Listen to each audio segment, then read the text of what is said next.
All right, ladies and gentlemen, foes and fellas and gals and guys, welcome to Roacs Season 3 Qualifier 4. We're back here. I'm Darkbot, and I'm joined here by Wacky. How you doing, Wacky, today?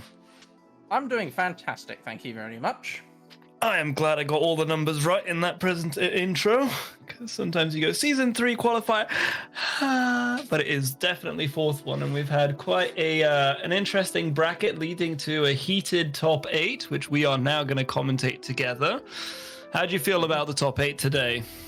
Well, we've already got some surprising names coming through. We do, we have fresh names.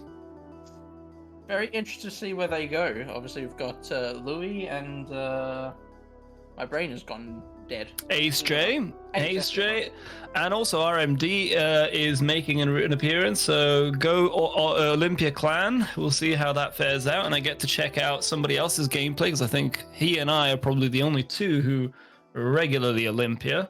So I'm looking forward to that.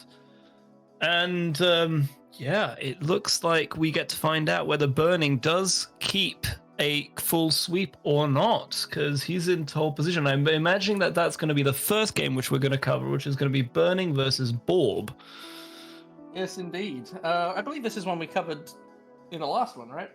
Yeah, it was definitely one that happened in the previous qualifier. Can't remember if it was exactly in winner's semi. I think it could have been when it was final. Oh, no, it was Then perhaps it was our better halves that come on just after us. Yeah, I think it was like the losers round to or losers semis or something. Indeed. So we are now just waiting for production to send our first one on. In Twitch. Yeah, Discord is working. We are ready and aching. Here we go, Tower of Heaven. No, you're not. Oh, Technical difficulties, everybody. The one monitor problem. Rendered being the hero that he is, running everything off of one monitor and probably just using every finger that he's got available to macro things. We are ready over here, Rendered. Send it away. Tower of Heaven, Game 1. Borb versus Burnign. Right, so, Wacky, do you remember what was happening in this game last time that we were casting? Well, if I'm not mistaken, it was a fairly even matchup, but Borb was eventually just overwhelmed by Burnign. Throw everything at the wall and see what sticks place. Yeah. But I do remember that there was quite an adaptation that happened from Borb. Oh, goodness me, that was a long-held forward strong. There was quite the adaptation to reacting to reducing the chaos that Burnign was sending his way by being very calm and collected. So we'll see if that actually sticks from qualifier to qualifier for Borb. I obviously, Burnign is quite hungry for this one, though. Obviously. Which one is Burnign? Oh, oh, the finisher bombs just going where they please. I'm sure that one hurt. And you see Burnign just standing in the middle of the stage tossing out artillery here. I'll tell you what, yesterday we had a 2v2 between Golgum, myself, Cosmic, and Burnign. And oh my god, that was just the amount I just didn't realize how many things could be outputted in any single second, and suddenly the whole stage was a firecracker. In this game though, we've got Borb kind of back against the ropes here. Gonna be taken out by that downstroke. Indeed. Oh, and another finisher bomb goes against its maker. But yeah, we see that definitely Borb is having to sort of possibly remember what to do, but his signature tongues are certainly coming out quite comfortably and happily. Now that's really nice. Using the bubble vents, just hesitate, but can't quite make it back to stage. Very unlucky indeed. I think Bob could have actually done with moving the bubble to then tongue it. You know how we were seeing last time we were watching Oh goodness, the name slips me. But they were using the bubble to move it into place where they needed, both defensively and to recover. That could have helped here. Shell, yeah. A red shell. That's who it was that we were watching. So let's see what happens here on Alternative Trooper Pond.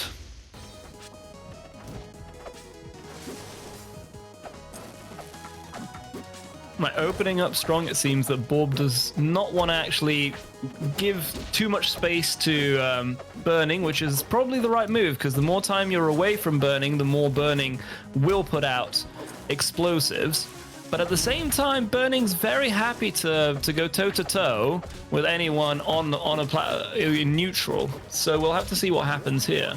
And you see, they're going off stage here, and this is going to come back to things we were talking about last time, is that both of these characters can tend to fall into this very predictable sort of recovery arc, and they're both looking to try and just wait around for this to happen. So we see Burning goes off stage here, and in fact is going to surprisingly get away back up with a nice little wall.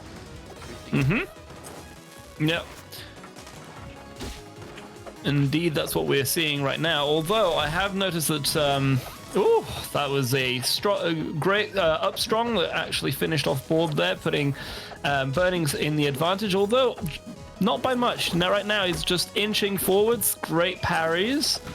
And again, we were saying last time that the secret here are the parries. Here they come out. Borb is starting to throw them out.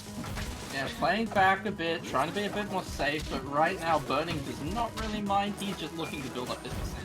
Mm-hmm. Very much so.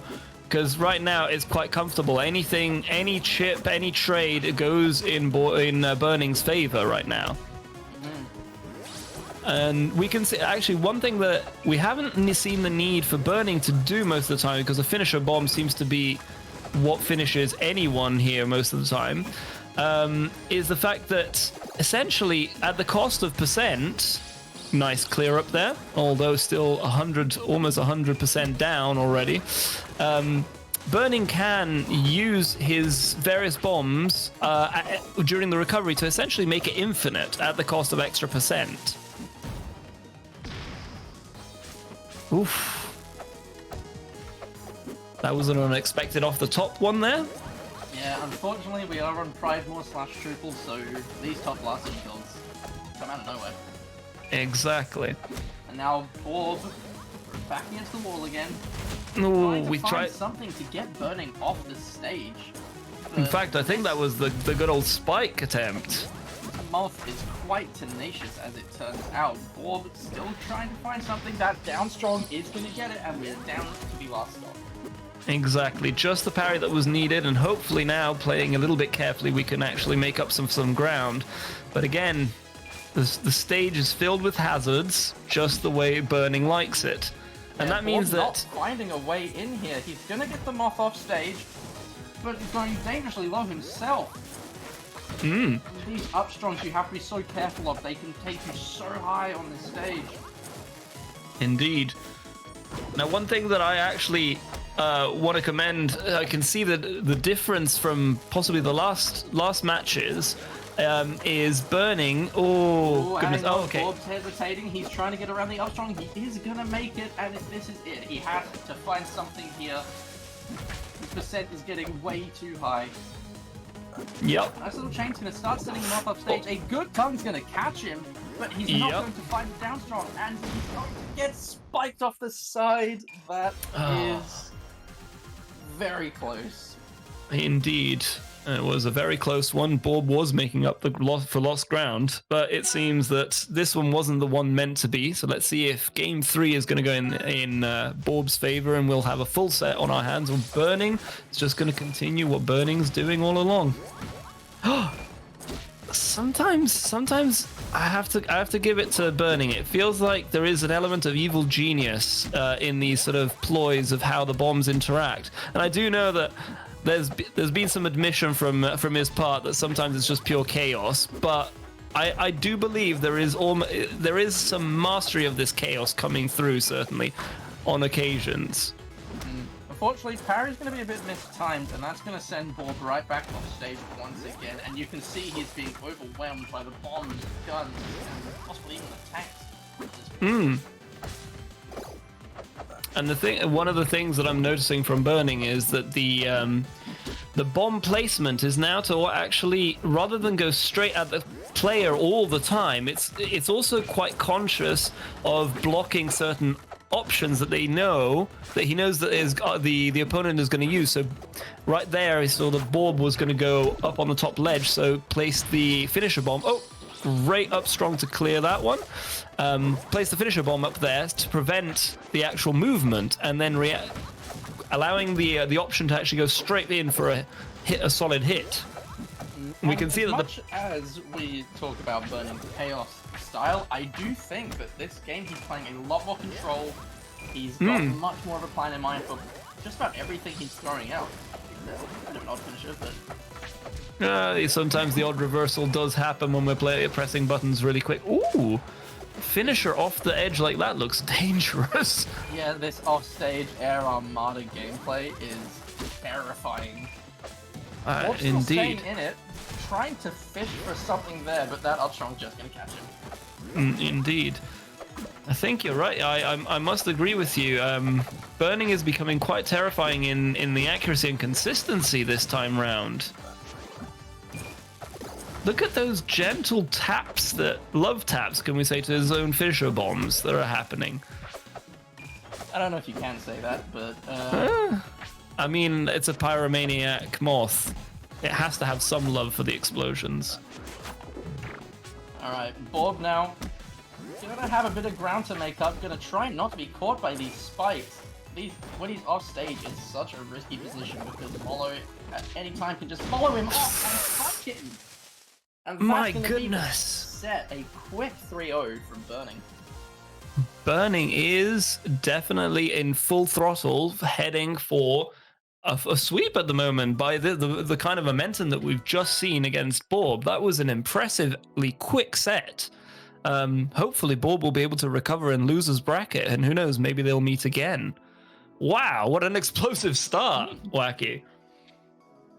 It certainly bodes well for the rest of this bracket if we're getting some exciting games like that throughout. Yeah, and I mean, I know I was playing. I can't stop talking about Burning because I can see a clear difference in the gameplay that was being shown there, because there was some really clean movements, like from the recoveries straight to ledge dashing, straight back on to up strongs and everything. So there was a clear vision in mind, like a couple steps ahead, even in situations while Burning was in negative. So I think the Burning is coming in with a very strong mindset here. And it shows from the momentum that we've just seen on display. So let's carry on to the next one, and we'll jump back to Burning and his story later.